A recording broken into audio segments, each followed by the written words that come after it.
Otomatis untuk intidamnya, untuk teraturnya urusan akhirat dibutuhkan berteraturnya urusan dunia ile. Jadi untuk teratur urusan dunia maka perlu kepada namanya adalah pemimpin, karena emang menyampaikan bahwa politik ini juga merupakan suatu yang sangat penting ya. Penting. Dan apakah ada latar belakangnya tentang keilmuan politik, dan juga bagaimana ini Tuku tentang kadang-kadang orang memisahkan antara agama dengan politik. Itu agama dengan sampai masuk politik, ataupun itu politik jangan masuk agama. Ini bagaimana sebenarnya, dan bagaimana latar belakang di zaman Rasulullah atau di zaman pemimpin-pemimpin yang lalu, bagaimana ini dalam mempersepsikannya?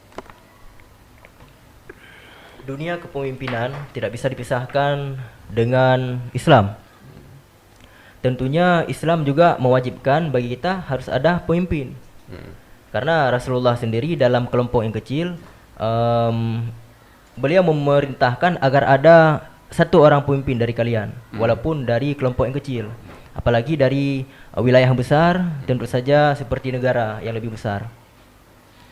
Islam tidak bisa dipisahkan dengan dunia perpolitikan, dan Islam juga mengatur dalam dunia perpolitikan.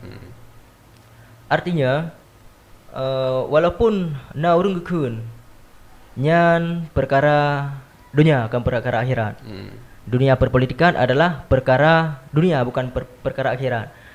Kita sebagai hamba yang hidup maka persiapkan untuk akhirat, untuk akhirat, untuk akhirat.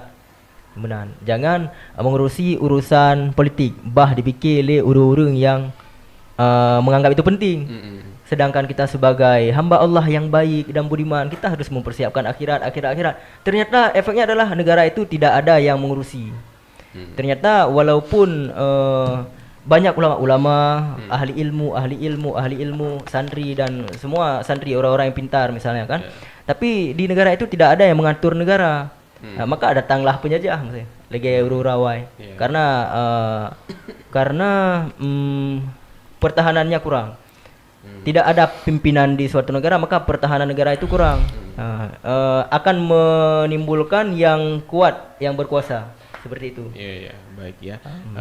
Pernah terjadi Tunggu di perjalanan musafir ya, masa itu akan ada beberapa orang yang musafir, tapi diutuskan untuk mengangkat seorang pemimpin dalam musafir tersebut. Betul. Iya kan?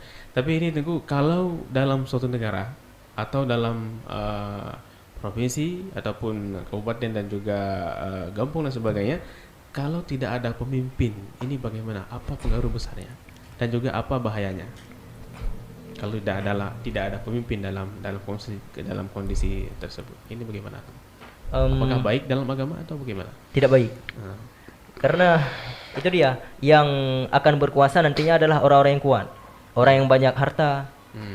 Karena di tempat lain juga dulu pernah dipilih sebagai pemimpin adalah orang yang kaya. Ini udah pilih aja pemimpin orang yang paling kaya, ataupun orang yang paling kuat. Itu yang dijadikan sebagai penguasa. Ada sistem negara seperti itu dulu. Dulu pernah ada negara yang memperlakukan sistem entah apa namanya oligarki. Ya, baik ya. Mungkin ada tambahan dari Tugu Kuseri? Membahas tentang apa hubungannya dunia kepolitikan dengan agama. Ini Imam Al-Ghazali, beliau pernah menyinggung hal ini dalam kitab Al-Iqtisad fil I'tiqad. Jadi manakala membahas tentang bagaimana pentingnya peran pemimpin ini untuk Islam. Jadi hal yang dibutuhkan kepada setiap kita makhluk adalah yang pertama berteratur urusan akhirat.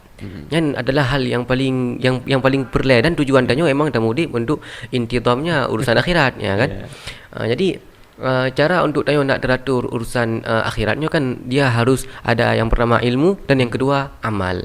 Jadi dua poin ini adalah ilmu dan amal. Jadi untuk berilmu, untuk mencari ilmu dan untuk bisa beramal, tentunya tanya baru bisa nyaman melakukan ilmu, mencari ilmu dan melakukan amal, ya baru bisa nyaman. Benar, tanya baiklah sampai resah, baiklah sampai mengkhawatirkan keamanan diri tanya sendiri. Jadi sama dengan otomatis untuk intidamnya, untuk teraturnya urusan akhirat dibutuhkan berteraturnya urusan dunia ile. Jadi untuk teratur urusan dunia maka perlu kepada namanya adalah pemimpin, karena emang untuk dunianya teratur, terawasi dengan baik, terjaga, ya harus adanya seorang yang memimpin suatu kaum. Sehingga kan masa Imam Al-Ghazali beliau ngetakdirkan pertanyaan yang menanya, seandainya nauru yang tayang lagi kok bisa irona niak bersama niak berbanding antara teraturnya urusan akhirat dengan urusan dunia, padahal antara urusan agama dengan akhirat antara dunia dengan akhirat kan dua hal yang berbeda. Untuk membangun akhirat otomatis harus menjauhkan nilai dunia menan. Hanya kan dijawab oleh Imam Al-Ghazali. Orang yang temannya lagi pertanyaan gara-gara beliau tidak memahami gimana maksudnya dunia yang dibutuhkan untuk membantu kehidupan akhirat misalnya. Jadi kan kebugahannya kan dia ada dua makna yang dikatakan dengan dunia. Ada dunia yang kebugahan dengan dunia adalah sesuatu yang sia-sia, misalnya yang tanya mencari fudul, makna fudulnya sesuatu yang tanya mencarikan kesenangan yang berlebihan, mencari mata benda, harta terbujanya, kan dunia. Ada yang bermaksud dengan dunianya adalah sesuatu yang tanya butuhkan untuk kehidupan tanya selama tanya sekolah mati. Jadi yang bermaksud dengan dunia ini yang kedua benar. Jadi untuk teraturnya urusan yang tanya jalani sehingga masa depan setelah mati, ya yang pertama tanya harus teratur kiban kehidupan tanya jamun sekolah mati. Jadi harus lengkap ilmu dan beramal kan. Sehingga apabila tanya mentang terpenuhi tanya ka ilmu dan dan amal juga maka insyaallah kehidupan di akhirat tanya sehingga ka lengkap dan yang sebagaimana yang diperintahkan ya benar. Jadi waktu di akhirat ada dunia tidak. Okey, baik ya.